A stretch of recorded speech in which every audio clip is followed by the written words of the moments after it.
आज का मुद्दा है कैसे बैंक्स पेनल्टी और चार्जेस के नाम पर ग्राहकों को लूट रहे हैं, आपकी जेबें खाली कर रहे हैं। और हम किसी छोटी मोटी रकम की बात नहीं कर रहे। पिछले 5 साल में बैंकों ने कुल मिलाकर ग्राहकों से 35,000 करोड़ रुपए बटोर लिए हैं। तो मेरी चिंता यह है कि खाता खुलवाकर हम बैंकों में पैसा क्यों जमा कराते हैं। जाहिर है इसलिए क्योंकि बैंकों में हमारा पैसा सुरक्षित रहे। लेकिन सुरक्षा के नाम पर क्या बैंकों की इतनी बड़ी लूट जायज है? चलिए इस पूरे मुद्दे पर तफसील से समझने की कोशिश करते हैं। आपको जानकर हैरानी होगी कि पिछले 5 साल में सरकारी और प्राइवेट बैंक्स ने मिलकर 35,000 करोड़ रुपए आपकी जेब से निकाल लिया है। यह जानकर आपके दिमाग में ये जरूर आ रहा होगा कि ये जानकारी हमारे पास आई कहां से। आपके मन में चल रहा सवाल जायज है, क्योंकि इस तरह की इंफॉर्मेशन ना बैंक न किसी पब्लिक को देते हैं, न कभी देने की कोशिश करते हैं।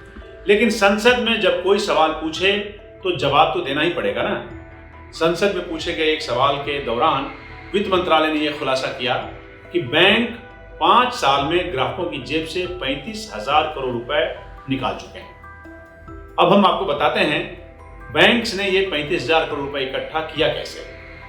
सबसे पहले बैंक खाते में मिनिमम बैलेंस मेंटेन न करने के नाम पर आपसे एक फीस वसूलता है।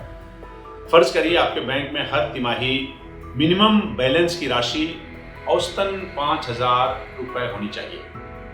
अगर ये अमाउंट मेंटेन नहीं हो तो बैंक इसके एवज में आपके खाते से पैसे काट लेते हैं। काटी गई ये रकम 400 रुपए से 500 रुपए तक कुछ भी हो सकती है। प्राइवेट बैंक में ये मिनिमम बैलेंस अमाउंट 25,000 से लेकर 1 लाख रुपए तक जा सकता है। क्योंकि ये अमाउंट 4 गुना है तो पेनल्टी भी 4 गुना तक हो सकती है।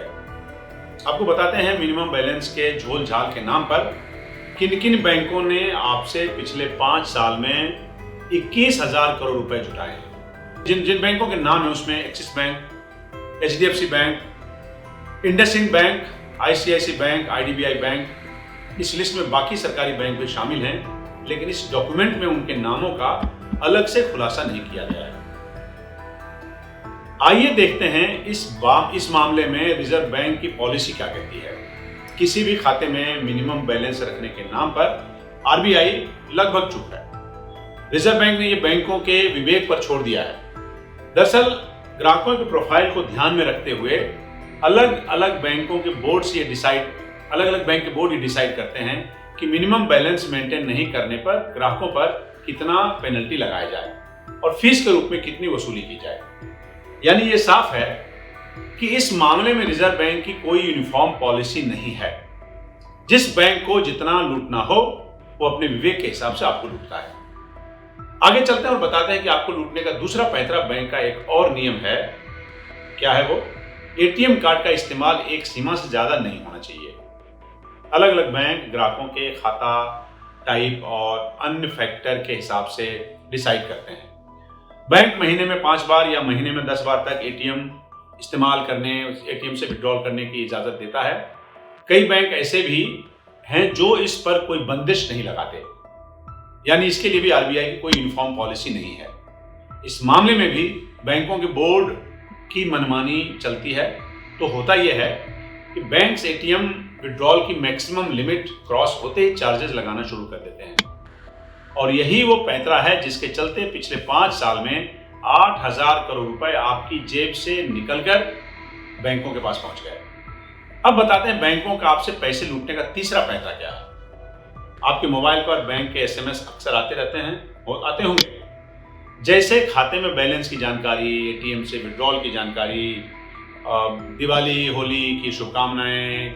क्या आप जानते हैं कि बैंक इन SMS का बिल भी आपके खाते पर चिप देता है? दरअसल ये जानकारी देना बैंक की ही जिम्मेदारी होती है, लेकिन इस नाम पर भी बैंक ने आम जनता से 6,000 करोड़ रुपए की वसूली की है।